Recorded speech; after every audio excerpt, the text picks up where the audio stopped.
In today's math lesson, we're going to simplify radical expressions.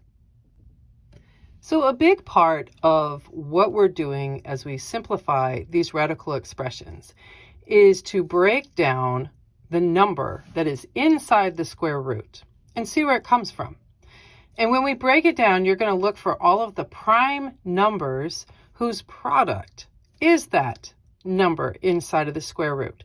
So when you multiply, because that's what a product is, when you multiply all these prime numbers back together, you would find what was originally there inside of the square root. After you have broken down that number into all of its prime numbers, you're going to find pairs of the exact same number. So any two of the same number, and you're going to circle them up. You're going to bundle them. After you bundle them and see if you have anything left over, you end up putting them together in this order where you have the bundles out in front of the square root, and any leftovers, you put them back into the square root. In example 1, we're going to simplify the square root of 45. To get this started, we need to say, hey, what two numbers multiply together to make 45? And you have a couple of options here, and it doesn't really matter what you start with, because when we finish, we're going to have the same thing. So my natural response is to say, oh, well, 45 comes from 5 times 9. That's my first response. Okay, well, 5 is prime. That's not going anywhere. But 9, that's a composite number. It is not prime. And 9 does come from 3 times 3. Now that I have all prime numbers, I no longer need to look at the 45 or the 9. They're done. They're gone.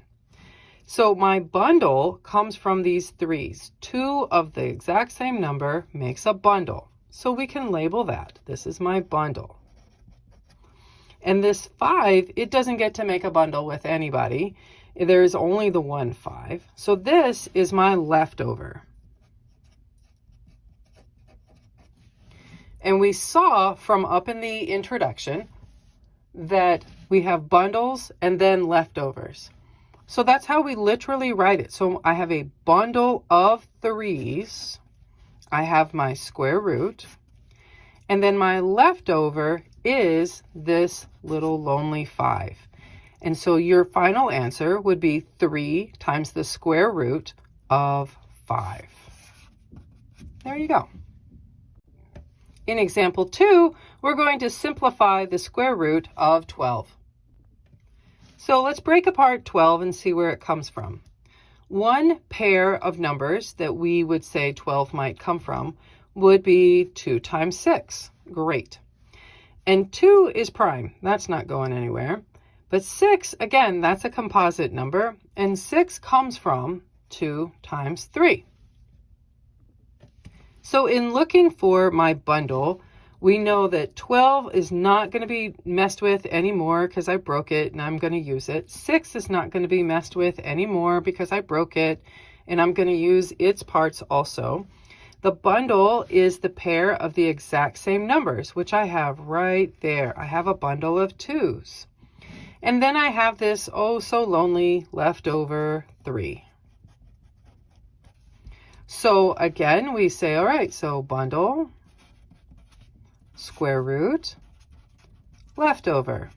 So my bundle is a pair of 2's, and my square root with the leftover that doesn't get to be in a pair of 3. And there you go. In example 3, we need to simplify 9 times the square root of 125. Now this problem looks a little bit different because I have a coefficient in front of the square root, but that's fine. We're still going to start this in the exact same way. So 125 is not prime. It is a composite number. And you might be a little stressed saying, oh my gosh, 125, where does that come from? So let's remember multiplication facts.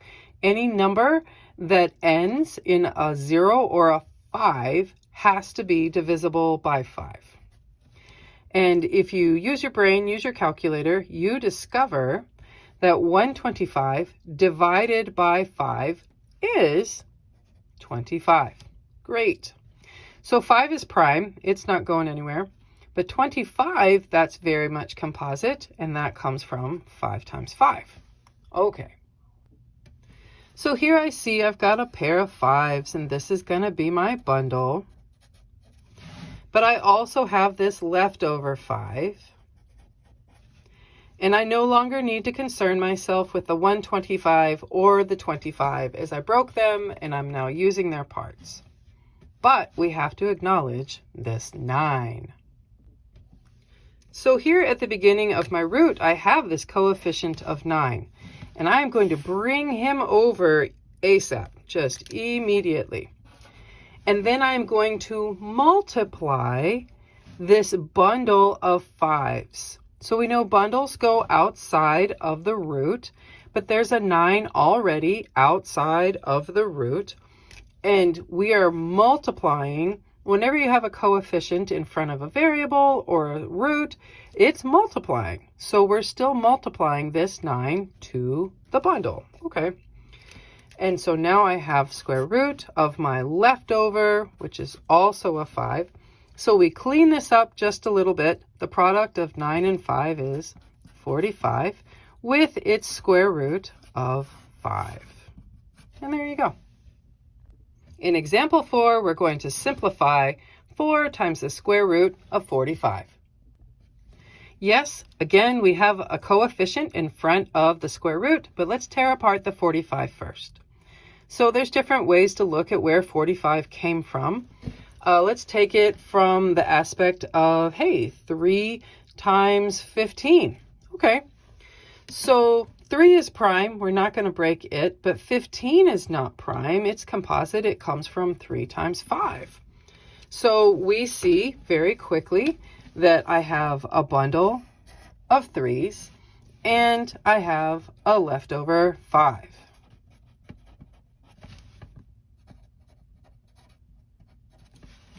And you might look at this again from a slightly different order than how we did in example 3, just whatever works with your brain. So we said that it's supposed to be bundle, square root, leftover. Okay, so my bundle is that of a 3, and my square root leftover of a 5.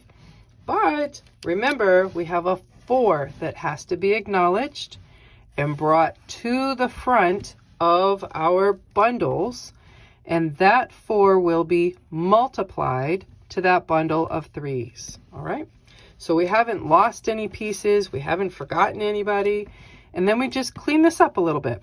So 4 times 3, that's 12, square root of 5. And there you go. In our 5th and final example, let's simplify 4 times the square root of 50. 50 is going to break again, and there's a couple of different ways that you can look at 50. So we might look at it from the aspect of 2 times 25. And 25 is breakable, it's a composite, while 2 is prime. 25 coming from 5 times 5. Okay, so again, we have a bundle of 5s, but we also have our leftover of a 2. So let's remember how to set this up. So bundle, square root, leftover. So our bundle of 5s times the square root of a 2. But what have we not talked about yet? Oh yeah, this 4. So I have a coefficient of a 4 that's out in front of the root, and we have to bring that with us. So don't forget about him. So 4, and you know that a coefficient is multiplying to whatever is immediately after it. So 4 times the 5 makes 20 times the square root of 2. And there you go.